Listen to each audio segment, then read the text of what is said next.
Vaccine को लेकर जो विश्वास इस चर्चा में नजर आया है, वो कोरोना के खिलाफ देश की लड़ाई को और मजबूत करेगा।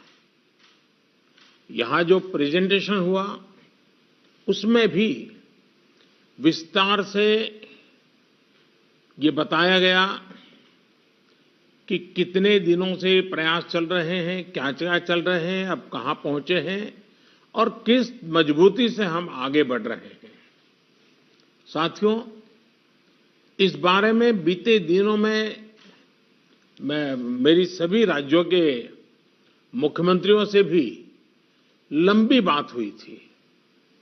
टीकाकरण को लेकर राज्य सरकारों के अनेक सुझाव भी मिले थे।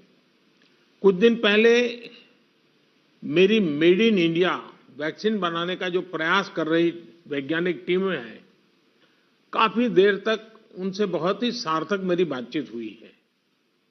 वैज्ञानिकों से भी मिलने का मौका मिला है और भारत के वैज्ञानिक अपनी सफलता को लेकर बहुत ही आश्वस्त हैं। उनका कॉन्फिडेंस लेवल बहुत ही मजबूत है जी।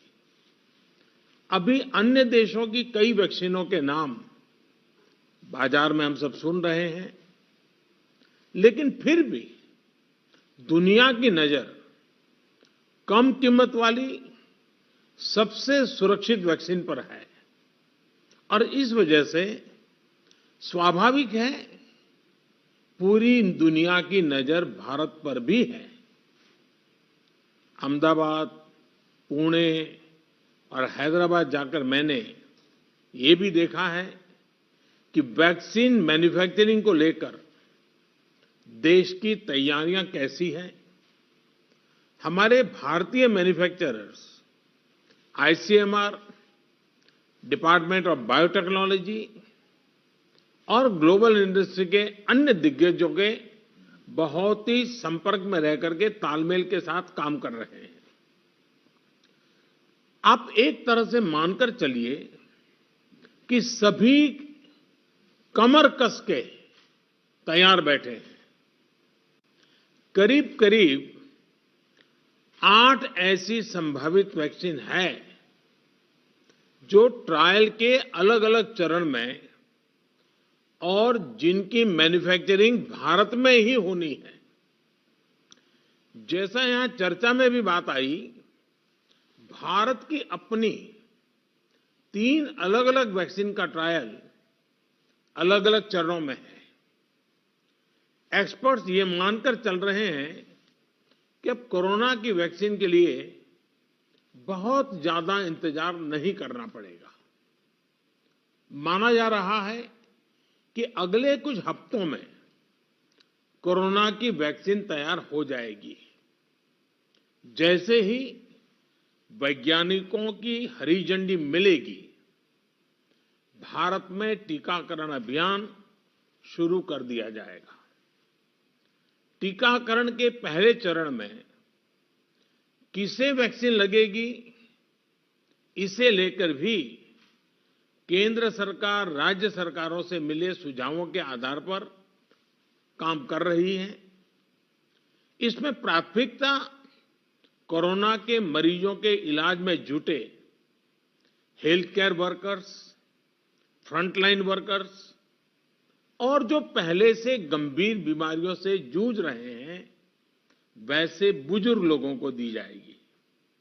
साथियों, वैक्सीन के डिस्ट्रीब्यूशन को लेकर भी केंद्र और राज्य सरकार की टीमें मिलकर के काम कर रही हैं। भारत के पास वैक्सीन डिस्ट्रीब्यूशन एक्सपर्टाइज और कैपेसिटी भी है। दुनिया के अन्य देशों के मुकाबले इस क्षेत्र में हम बहुत बेहतर हैं। हमारे पास टीकाकरण के लिए दुनिया का बहुत बड़ा और अनुभवी नेटवर्क भी मौजूद है। इसका पूरा लाभ उठाया जाएगा। जो कुछ अतिरिक्त कोल्ड चेन इक्विपमेंट, अन्य लॉजिस्टिक की जरूरत पड़ेगी, राज्य सरकारों की मदद से उसका भी आकलन हो रहा है। कोल्ड चेन को और मजबूत करने के लिए भी साथ ही साथ अनेक नए प्रकल्प भी चल रहे हैं, कई और नए प्रयास भी चल रहे हैं।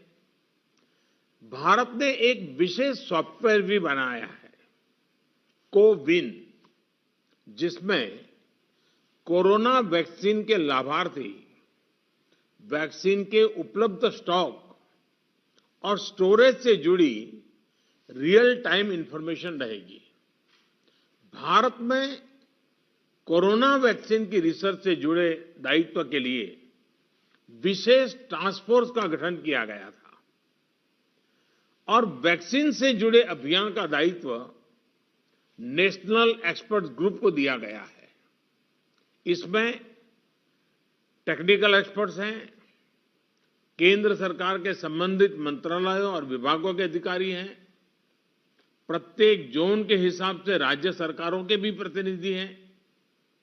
ये नेशनल एक्सपर्ट ग्रुप राज्य सरकारों के साथ मिलकर के काम कर रहा है। राष्ट्रीय और स्थानीय हर जरूरत के मुताबिक फैसले नेशनल एक्सपर्ट ग्रुप द्वारा सामूहिक तौर पर लिए जाएंगे।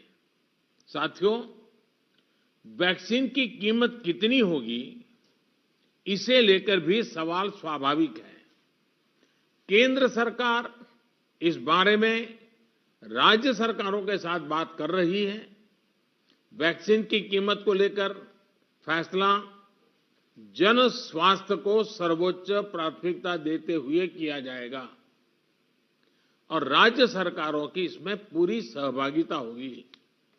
साथियों, एक राष्ट्र के रूप में भारत ने जो फैसले लिए, जिस प्रकार भारत ने तेजी से वैज्ञानिक तरीकों को अपनाया, उसका परिणाम आज दिख रहा है। भारत आज उन देशों में है जहां पर प्रतिदिन टेस्टिंग बहुत ज्यादा हो रही है। भारत आज उन देशों में है जहां पर रिकवरी रेट भी बहुत ज्यादा है। भारत उन देशों में भी शामिल है जहां पर कोरोना की वजह से होने वाली मृत्यु दर इतनी कम है। भारत ने जिस तरह कोरोना के खिलाफ लड़ाई को लड़ा है, वो प्रत्येक देशवासी की अदम्य इच्छा शक्ति को दिखाता है। विकसित देशों, अच्छे मेडिकल इंफ्रास्ट्रक्चर वाले देशों की तुलना में भी भारत ने इस लड़ाई को कहीं बेहतर तरीके से लड़ा है और अपने ज्यादा से ज्यादा नागरिकों की जान बचाई है। हम भारतीयों का संयम, हम भारतीयों का साहस, हम भारतीयों का सामर्थ्य इस पूरी लड़ाई के दौरान अतुलनीय रहा है, अभूतपूर्व रहा है। हमने सिर्फ अपने ही नागरिकों की चिंता नहीं की, बल्कि हमारे देशों के नागरिकों को भी बचाने का हर प्रयास, अन्य देशों के साथ मदद करने का भी काम, हर संभव प्रयास किया गया। साथियों, फरवरी मार्च की आशंकाओं भरे, डर भरे माहौल से लेकर आज दिसंबर के विश्वास और उम्मीदों भरे वातावरण के बीच भारत ने बहुत लंबी यात्रा तय की है।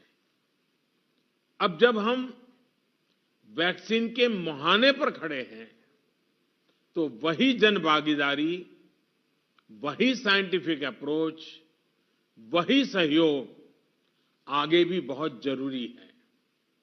आप सभी अनुभवी साथियों के सुझाव भी समय समय पर भी इसमें प्रभावी भूमिका निभाएंगे। आप सभी जानते हैं कि जब भी इतना व्यापक टीकाकरण अभियान चलता है, तो अनेक प्रकार की अफवाहें भी समाज में फैलाई जाती हैं। ये अफवाहें जनहित और राष्ट्रहित दोनों के विरुद्ध होती हैं। इसलिए हम सभी दलों का ये दायित्व है कि देश के नागरिकों को ज्यादा से ज्यादा जागरूक करें, उन्हें किसी भी अफवाह में बचाएं। इसके साथ ही हम जानते हैं दुनिया में जिस प्रकार से कर्व बदल रहा है और चित्र कहां से कहां जाएगा कोई कह नहीं सकता है, और ऐसे में हमारे जो प्रूवन रास्ते हैं, प्रूवन हथियार है, उसको हमने कभी भी छोड़ना नहीं है। और इसलिए 2 गज की दूरी और मास्क के प्रति भी हम लोगों को लगातार सतर्क करते रहना है। देश ने अब तक जो प्राप्त किया है, किसी भी तरह की लापरवाही उसे नुकसान पहुंचा सकती है। मैं सभी राजनीतिक दलों के महानुभावों से आग्रह करूंगा, हर एक को आज बोलने का अवसर नहीं मिला है, लेकिन मेरी प्रार्थना है कि आप लिखित भेजिए। आपके सुझाव बहुत काम आएंगे, आपके सुझावों को गंभीरता से लिया जाएगा और योजना में वो भी बहुत पूरक होंगे। इन सभी आग्रह के साथ मैं आज आप सभी का बहुत बहुत आभार व्यक्त करता हूं। आपने समय निकाला, बहुत बहुत धन्यवाद।